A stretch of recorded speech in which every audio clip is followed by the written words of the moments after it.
All right, good morning and welcome back. Welcome to day 2 of the Innovation and Opportunity Conference, and we hope you learned a lot yesterday, made some great connections, and hope we didn't wear you out too much. And again, if there's anything that any of you all need, please don't hesitate to find one of the ambassadors here working who can help you out with any sort of logistics, things like that. So we're going to jump right into this morning's program, and it's a real pleasure for me to get to introduce our welcoming speaker this morning, Senator Cory Gardner. And I probably could and should introduce the senator without notes, but this is one of those ones I don't want to mess up. So I'm going to tell you a few things about the senator and then turn it over to him. So Senator Gardner is a fifth-generation Coloradan from the eastern plains of our great state, where I gather we had a little snow this morning, unexpectedly. But in the Senate, he serves on the Energy and Natural Resources Committee, the Foreign Relations Committee, the Budget Committee, and the Commerce, Science, and Transportation Committee, where notably for us, he is a member of the Space, Science, and Competitiveness Subcommittee. The senator is also the chairman of the Subcommittee on East Asia, the Pacific, and International Cybersecurity Policy, another very important issue. Senator Gardner was one of the original authors of the American Innovation and Competitiveness Act and the Space Weather Research and Forecasting Act. And Senator Gardner co-sponsored the Support Startup Businesses Act, legislation to establish a temporary pilot program to allow SBIR company or awardees to use a small portion of their grants for startup-related commercialization activities. So no stranger to a lot of the issues we're talking about here. So please help me welcome Senator Cory Gardner.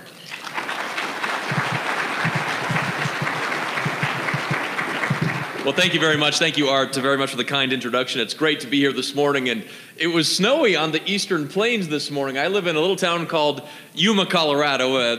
For the Coloradans in the room, you may or may not know where that is. It's the place that goes by on the bottom of the television screen, hailstorm coming, take cover. That's where I live, but this morning we had about 3 inches of snow and quite a bit of ice, and I was totally getting a lot of points on Waze this morning because there's not that many people posting to Waze, and so when I put on their icy roads, oh yeah, I was getting 6 points every time. It was great. But thank you all for the chance to be here to talk to you about opportunities. I know this is a crowd of both Coloradans as well as people from out of state. If you're from out of state, raise your hand, please. I'd just love to get it. This is great because you'll be back. It's great to have you here in Colorado, so we're excited about this. I want to thank Kelly Manning, Sharon King for the work that they're doing here today, the aerospace champion Jay Lindell, who most of you have gotten to know. If you haven't, you should. Art, as well, for the kind introduction and putting this, the NASA Space Technology Mission Directorate, for your dedication support for Colorado. Colorado is the epicenter for a Colorado first space opportunity and vision. I'm really excited about it. As a member of the Senate Commerce Committee, I'm the first member from the Senate to be a Colorado senator to be on the Commerce Committee in over 40 years. And this really is the epicenter right now of what is happening in space and telecom. So much of what we're doing in Colorado and really this commercial and defense space industry. We have jurisdiction, obviously, over NASA, have jurisdiction over the FAA, and as one of our first committee hearings last year, I can remember, I'm a kid who grew up writing, I was that kid. I wrote letters to NASA when I was a kid. And I remember writing a letter when when the space shuttle was launching. I believe Sally Ride was the shuttle mission that I had written during that time period, and NASA was kind enough to write me a letter back. You know, they had the old worm letterhead, NASA, the worm logo, and they wrote me a very nice letter. They included a picture of that shuttle mission, so I have this great photo of the crew on that mission with Sally Ride, and a very nice letter that kindly probably informed me I wasn't smart enough to be an astronaut. But it was a very nice letter, very nice letter.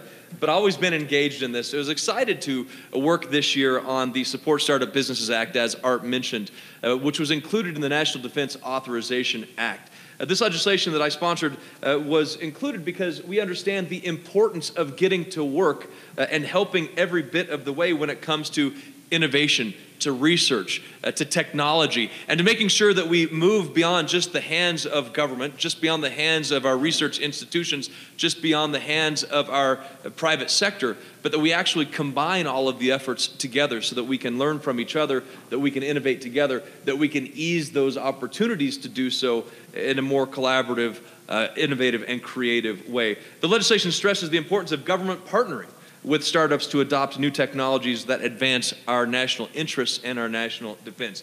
Establishes a temporary pilot program that allows small business innovation research awardees to use a small part of their grants for startup-related commercialization activities, while also requiring yearly reporting. I know that's the fun part, by the awardees, so that we have that information for the American public, so they can go back and see how great these dollars were used when it came to the commercialization and the effect and opportunity that it created. The awardees of the Small Business Innovation Research Program are authorized by the Support Startup Business Act, are able to allocate up to 5% of their awards for activities that are critical to building businesses like market validation, intellectual property protection, market research, and business model development. I've seen firsthand the impact of the aerospace industry. We all have in Colorado and beyond, and particularly in the small businesses across our state. And aerospace businesses are located in every nook and cranny of our country. You think sometimes of aerospace as being maybe more of an urban or suburban experience, but if you go out to places on the eastern plains of Colorado, there are small businesses that are working in aerospace, doing composites, machining little parts that go into space. It really is incredible, the jobs that have been created. And that is helping to drive American ingenuity and creativeness. Recently had the opportunity out at Front Range Airport to tour Reaction Engine's new high-temperature airflow test facility that's near Watkins, Colorado. If you don't know where Watkins is, it's okay. It's near Deer Trail, Deerfield out there, so it's good. And where I learned about this technology, it was their pre-cooler heat exchange technology, which is going to allow, get this, a test facility exposing pre-cooler test articles to high-temperature airflow conditions in excess of 1,000 degrees Celsius that are anticipated during high-speed flights up to Mach 5. That's remarkable. And we're doing that work on the eastern plains of Colorado and at the airport near Watkins, which was recently took one big step forward to a new spaceport designation. Our success in the future space economy is highly dependent on cultivating a diverse and innovative, skilled technical workforce. We must further inspire, engage, educate, and employ the next generation through expanding and strengthened STEM pipelines.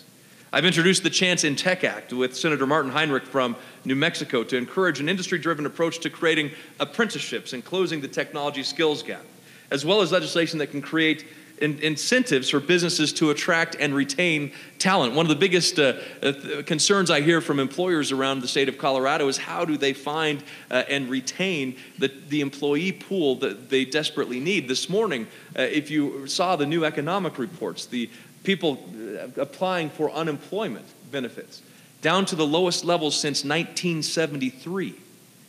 That's a year before I was born.